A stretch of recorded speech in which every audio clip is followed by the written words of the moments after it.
दम नहीं है मोदी जी में, और बिल्कुल भी दम नहीं है। राहुल जी ने खुला चैलेंज दिया था, इंदिरा जी का आधा दम भी हो तो आइए और 29 बार डोनाल्ड ट्रंप ने कहा उन्होंने सीज फायर किया है, सदन से बोलिए ट्रंप झूठ बोल रहे हैं। बोल नहीं पाए मोदी जी।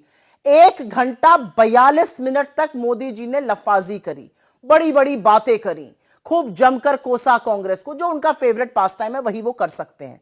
लेकिन उन्होंने एक बार भी डोनाल्ड ट्रंप का नाम नहीं लिया और एक बार भी चीन का नाम नहीं लिया।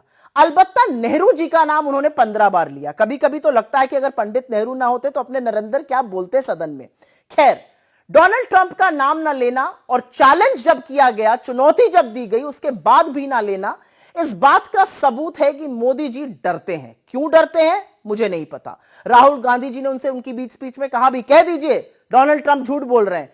मोदी जी पानी पीने लगे और कैमरा जाके ओम बिरला जी पर टिक गया। खैर, चीन की जहां तक बात है, हमारी सेना के प्रमुख, हमारी शूरवीर पराक्रमी सैनिक ये कह रहे हैं कि हम पाकिस्तान से नहीं, हम तो चीन से लड़ रहे थे, पाकिस्तान तो सिर्फ एक फ्रंट था।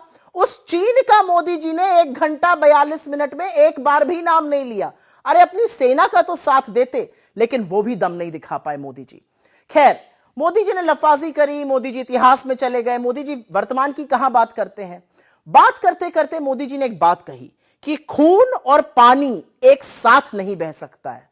यह सही बात है, नहीं बह सकता है, लेकिन खून और क्रिकेट मैच कैसे एक साथ होता है मोदी जी, जरा यह भी हमें समझाइए। क्योंकि जो आप कर रहे हैं उस लफाजी की असलियत यह है कि हिंदुस्तान और पाकिस्तान का क्रिकेट मैच हो रहा है, आपके प्रिय भतीजे जी जयशाह जी करा रहे हैं और आप उनसे कुछ कह नहीं पा रहे हैं। तो ये बड़ी बड़ी बातें जो सदन में करते हैं, असलियत यह है कि पाकिस्तान के साथ आपका प्रेम बड़ा पुराना है। आप ही गए थे लपके वहां बिरयानी खाने, आप ही ने उनको शपथ ग्रहण में बुलाया था, आप ही ने आईएसआई को पठानकोट बुलाया था, सबको पता है आपने क्या किया है।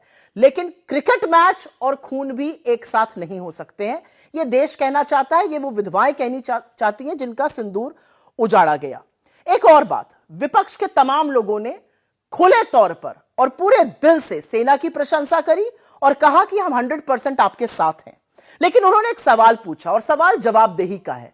ये 200 किलोमीटर अंदर टेररिस्ट आए, अंधाधुंध गोलियां चलाई, अंधाधुंध गोलियां चली, 1 घंटे तक मौत का मंजर सिर के ऊपर घूमता रहा, आर्मी नहीं पहुंच पाई, सुरक्षा सैनिक एक भी नहीं था वहां पर। ये लोग आए कैसे? इतनी बड़ी सुरक्षा चूक हुई कैसे? ये जिम्मेदारी किसकी है? ये जवाबदेही किसकी है? एक इंटरव्यू में आकर वहां के एलजी ने कह दिया जवाबदेही मेरी। अरे है तो अपने पद से रिजाइन करिए, कुर्सी से काहे चिपके हुए हैं? लेकिन यह गलत बात है। जवाबदेही असल में अमित शाह जी की है, आपके परम प्रिय अमित शाह जी की। वो इस देश के गृह मंत्री हैं, उनकी नाक के नीचे मणिपुर जलता रहा, उनकी नाक के नीचे दिल्ली में दंगे हुए, उनकी नाक के नीचे लगातार आतंकी हमले जम्मू कश्मीर में होते रहे और फिर पहलगाम हो गया। तो जवाबदेही उनकी है, जिम्मेदारी उनकी है, चूक उनके शासनकाल में हुई है और इसीलिए इस्तीफा भी उनको देना चाहिए। लेकिन अजब सरकार है, राजनाथ जी गृह मंत्री थे, उरी हो गया, राजनाथ जी गृह मंत्री थे, पुलवामा हो गया, उसके बारे में कुछ नहीं कहा गया, उनकी कोई जवाबदेही नहीं तय हुई। आज लगे हाथ एक और बात जानना चाहता था ये देश कि जवाबदेही भी आप नहीं बता पा रहे हैं, जिम्मेदारी भी आप नहीं इंगित कर पा रहे हैं। लेकिन यह तो बताइए कि पुलवामा में 300 केजी आरडीएक्स आया कहां से था, किसकी गिरफ्तारी हुई पुलवामा में, उस पर भी एक शब्द नहीं। बड़ी बड़ी बातें कहना, इधर उधर की बातें कहना, कांग्रेस को कोसना, नेहरू जी तक चले जाना, आप ये सब कीजिए, लेकिन जब आप इंदिरा जी का नाम लेते हैं ना तो आप निहायत ही बौने लगते हैं। क्योंकि इंदिरा जी की अदम्य साहस तो यह था कि उन्होंने सेना के पराक्रम और शौर्य को पूरी खुली छूट दी और पाकिस्तान के 2 टुकड़े किए।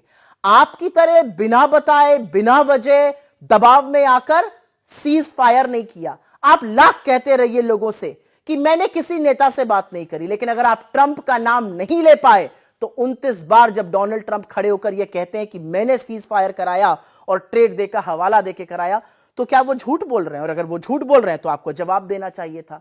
असलियत यह है कि राहुल जी ने कुछ बड़ी पते की बातें कही आज। उन्होंने कहा कि अगर 1:05 पर रात को ऑपरेशन सिंदूर शुरू हुआ तो 1:35 पर हम पाकिस्तान को कैसे इन्फॉर्म कर सकते हैं?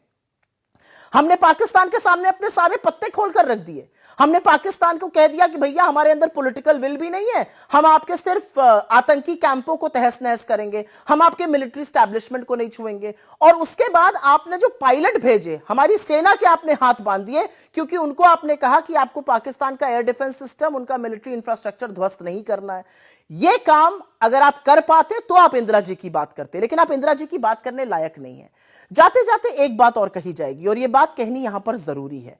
आप बड़ी बातें करते हैं, आप लफाजी करते हैं, एक चरण चुंबक मीडिया आपसे सवाल पूछने की हिम्मत नहीं जुटा पाता है, लेकिन आज यह देश एक सवाल पूछ रहा है।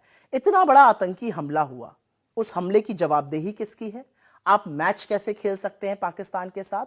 और एक और बात यह देश पूछना चाहता है कि ये अपने नाकारे विदेश मंत्री का इस्तीफा आप कब लीजिएगा, उनको कब बर्खास्त करिएगा? आपने कहा 93 देशों ने हिंदुस्तान का समर्थन किया। हिंदुस्तान ऐसा है, पूरा दुनिया उसका समर्थन करेगा। एक बात का जवाब दीजिए, क्या इनमें से एक भी देश ऐसा था जिसने पाकिस्तान की बुराई करी, जिसने पाकिस्तान की निंदा करी, जिसने पाकिस्तान से उमड़ते हुए टेरर की निंदा करी और खुलकर बोला कि पाकिस्तान ने गलत किया? एक भी देश ऐसा नहीं था, ना ब्रिक्स में, ना क्वाड में, किसी भी मल्टीलैटरल में आप वो नहीं कर पाए। पाकिस्तान के असीम मुनीर दावत उड़ा रहे थे, मुर्ग मुसल्लम खा रहे थे डोनाल्ड ट्रंप के साथ, और आप 35 मिनट फोन पर बात करके ही खुश थे, उसी में उछल रहे थे, उसी में आपका मन भर गया था। मोदी जी, इस देश को एक कायर, एक डरपोक प्रधानमंत्री नहीं चाहिए। इस देश को एक ऐसा प्रधानमंत्री चाहिए जो सेना को छूट दे, जो सेना के पराक्रम और साहस को पहचाने और उनको आगे बढ़ने की क्षमता दे।